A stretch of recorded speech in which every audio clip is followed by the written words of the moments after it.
And welcome to this presentation. It's about fibre optic to the home.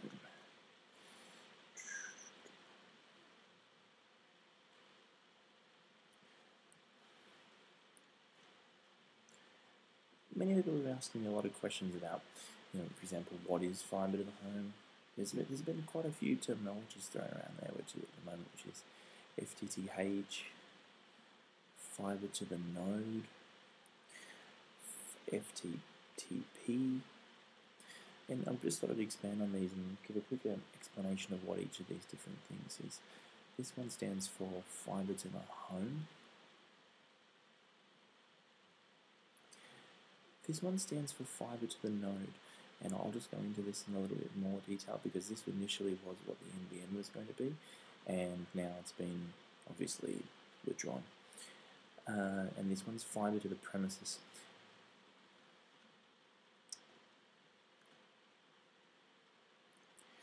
Basically, oops, bad spelling. Basically, the two of these are almost identical.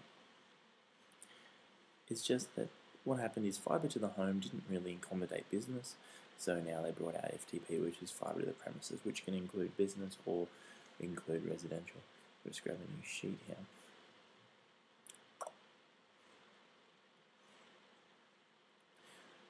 Now, the difference between fibre to the node and fibre to the premises is a very simplistic one. If fibre to the node, if you've ever seen the green boxes that are on the roadside, so when driving on the road you can see those Telstra green boxes sitting there. What it means is that the fibre is fibre from the exchange out to this green box that sits on the side of the road, and then there's copper that goes into the home from there. Because of the very short distance, maybe under less than a kilometre, this means that they can achieve speeds of around about 30 to 40 megabits a second. So by bringing that distance in shorter between there and the home, they can achieve a lot higher speeds. Obviously, this is not as good as fibre to the home or fibre to the premises. I'll use fibre to the premises from now on because obviously that encompasses business and residential. Basically, the way fibre to the premises works, or FTP, is you have the exchange, the telephone exchange, and you just have one long piece of fibre that goes all the way to the home.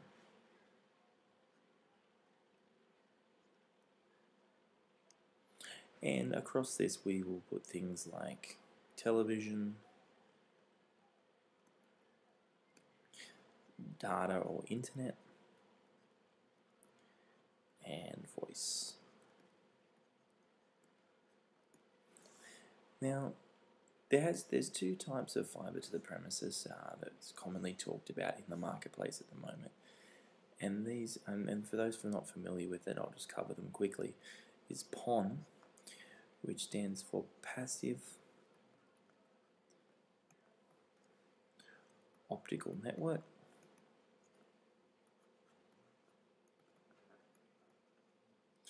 and active fibre. Now, the difference between these two is quite simple. In a single piece of fibre, it's 1 o'clock. What you have is you have different wavelengths of light travelling down the fibre.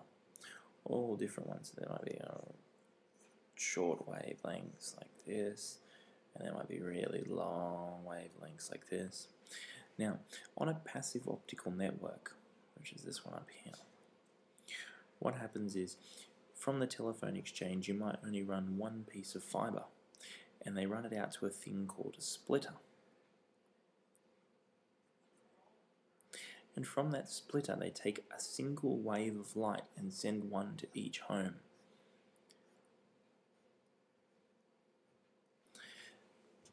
This was quite a good method, as it was saving costs here in the fibre, and these splitters were relatively cheap. The market's since changed a little bit since then, and it's actually the fibre has come down in price. And so it's actually cheaper to run a single fibre from the exchange. I'm just going to call it EX for the moment, all the way to the home. Now, by doing this, it means that each home now has every wave of light traveling to it rather than just obviously getting one singled out. Each wavelength at the moment can carry about 40 gigabits in total capacity. 40 gigabits.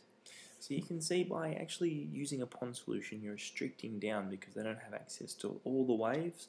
They've only got access to a single one because it splits it at the splitter.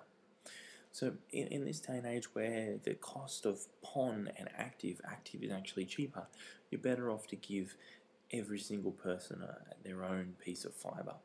Sometimes I try and make the analogy that it's almost like taking a TV signal and splitting it. The more times you split it, the more loss you've got. So the more waves of light that are separated off, the less capacity you've got. So you're better off to run a single fibre per home, and that way they've got the total capacity of the fibre.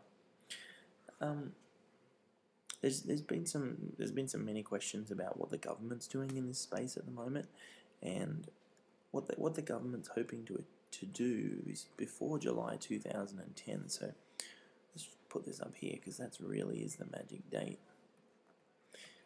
Every property developer who hasn't built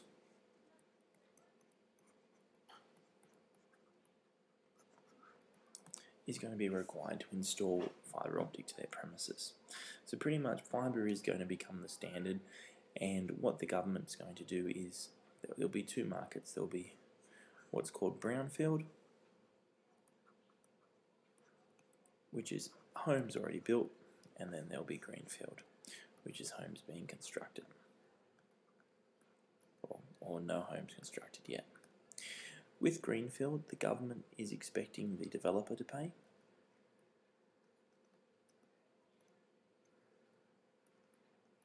And with brownfield, the government's going to pay, which is what you're hearing about, which is the NBN project.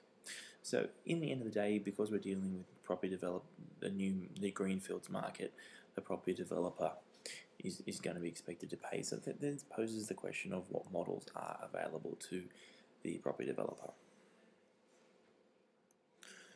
The model my company builds, which is TSN,